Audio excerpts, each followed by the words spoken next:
Hello world, welcome to Hero Worship. I'm your host, Cytonius, and this is the first in a series of reviews that will focus on comic book and superhero animated adaptations in film and in television. The format of the series will consist of an overview of the plot and characters, the good, the bad, and the verdict, in which I will give my final thoughts and ratings. The goal of this series is to objectively review superhero-related shows, both well-known and obscure. I will be reviewing shows that have completed their entire run so that the review itself won't be based on any incomplete storylines. However, even shows that were canceled abruptly will still get reviewed as long as they are no longer airing new episodes. So, to get things rolling, today's review will be Spider-Man, the Animated Series. As popular as comic books and superheroes have been in the 20th and now 21st century, only a handful of characters manage to exist as household names. In spite of the fact that there are literally thousands of superhero characters in American comics, only a few achieve a level of ubiquity that allows them to exist within just about every level of media. In many instances, such notoriety allows characters to have so many versions of itself that it becomes necessary to establish a definitive take to avoid having the character becoming a convoluted mess. Spider-Man definitely falls into that category. He is a part of that special few of comic book characters that manages to remain prominent in pop culture. During the early 90s, however, our friendly neighborhood Spider-Man was falling out of that elite class of superhero. In an attempt to reinvigorate the character and remind us fans of the coolness that is our friendly neighborhood Spider-Man, Fox Kids and Marvel Animation Studios unleashed Spider-Man the Animated Series. Premiering on November 19, 1994, and ending its run on January 31, 1998, Spider-Man the Animated Series was the brainchild of executive producer Avi Arad and head writer, editor, and producer John Semper Jr. Avi Arad wanted to use the series as one big toy commercial to sell action figures for his company Toy Biz, while Semper wanted to create the definitive Spider-Man series. The series ran for a total of 5 seasons and produced 65 episodes. The premise in a nutshell focuses on 19-year-old college student Peter Parker trying to juggle both his personal life and his life as the web-slinging superhero Spider-Man. Like its predecessor X-Men, the series attempted to adapt many popular characters and storylines straight from the comic, while managing to establish its own continuity. Many characters that have never existed outside of the comic make their first appearances here, most notably Venom, Carnage, Liz Allen, Harry Osborn, and Felicia Hardy, just to name a few. In fact, just about every villain in Spider-Man's Rogues Gallery made an appearance, with the exception of Sandman, who was unable to appear in the series because of legal rights due to plans of using the character in a live-action Spider-Man film to be written and directed by James Cameron. The film was to focus on the origin of Spider-Man and his first encounters with Sandman and Electro. The series was intended to act as a complementary piece to that film, which never went into production because of Marvel's bankruptcy problems and Cameron's film company Coralco eventually folding. Because of this, the origin is never really presented in the series. It's merely hinted at or shown through flashbacks. Even without the origin, many fans feel that this is the definitive Spider-Man animated series. In the show, Spider-Man is punny, smart, and acrobatic. As Peter Parker, he has relationship problems, family issues, and money issues. The creators of the show go out of their way to present Spidey as the quintessential superhero everyman, and that is without a doubt a major part of the character's appeal. Much of that appeal falls on the shoulders of actor Christopher Daniel Barnes, who voices Spider-Man with every bit of sarcastic wit and insecure boyish heroism that lead many fans to consider him to be the definitive voice of Spider-Man. His character design is patterned after Nicholas Hammond, the actor who portrayed Spider-Man during the 1970s television series.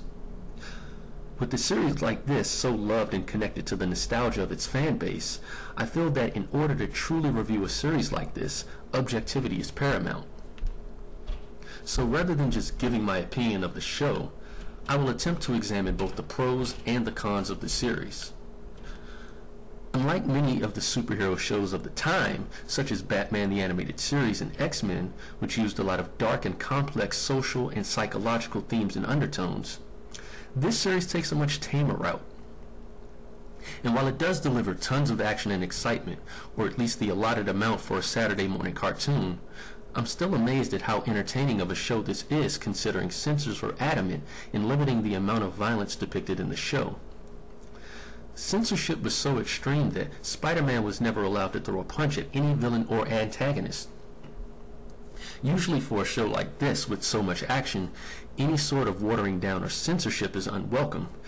The best example I can think of that parallels this is the Teenage Mutant Ninja Turtles series during the 1980s and early 90s, where censorship was so problematic that the animated series and source material embody two completely different genres. One of the things that I think the show does very well is that it manages to be upbeat and fun in spite of the brooding standard that was so prominent during that time. Much of the animation of the series was handled by a Japanese animation house, Tokyo Movie Shinsha, also known as TMS, who have done animation work for many prominent anime titles, the most famous being Lupin the Third. They've also done animation for many American shows such as Batman the Animated Series and Superman the Animated Series, just to name a few. And while some episodes are animated better than others, it was very rare that the characters were off-model. The background animation was a unique combination of cel shading and 3D CGI animation. Unlike previous Spider-Man shows, actual visual reference was used of New York City and its landmarks to add authenticity to the series and to add scale and height to the city. The web-slinging and acrobatics Spider-Man is known for are present here, and at the time were handled the best. Spidey moved with a grace and fluidity not yet seen in any prior adaptations in live action or animation. The fight scenes, as restricted as they were, managed to showcase how functional Spider-Man's acrobatic skills and agility serve him during battles where he's clearly outmatched. Much of the Rogues Gallery is present here, and for what it's worth, they are handled fairly decently. And while some villains are not exactly straight off the page, many of them do manage to shine. Some notable examples are the Lizard, Dr. Octopus, Scorpion, and the Kingpin, who seem to leap right from the comic books and onto the screen. Wilson Fisk, aka the Kingpin, especially is presented very closely to how he was in the comics, particularly during the Stan Lee and John Romita run on Amazing Spider-Man, and he remains a fan favorite. He was voiced by the late Roscoe Lee Brown, an African-American film and theater actor who passed away in 2007 of cancer. In fact, much of the voice cast comes from television and film. The Hobgoblin was voiced by Mark Hamill, well known for his portrayal of Luke Skywalker in the Star Wars films and as the Joker in Batman the Animated Series, while Eddie Brock, aka Venom, was voiced by Hank Azaria, who Simpsons fans may recognize as cantankerous bartender Moe Szyslak. J. Jonah Jameson was voiced by veteran actor Ed Asner, who Mary Tyler Moore fans may remember as Lou Grant from that series. The writing in the series for the most part is serialized and episodic, except for the first season, which featured a lot of standalone episodes. The later seasons created a nice fluid continuity between episodes, as well as giving many characters a fleshed out conflict, crisis resolution structured story arc. Another high point for the series is that much of the Marvel Comics universe made full appearances or cameos during the show's 5-year run.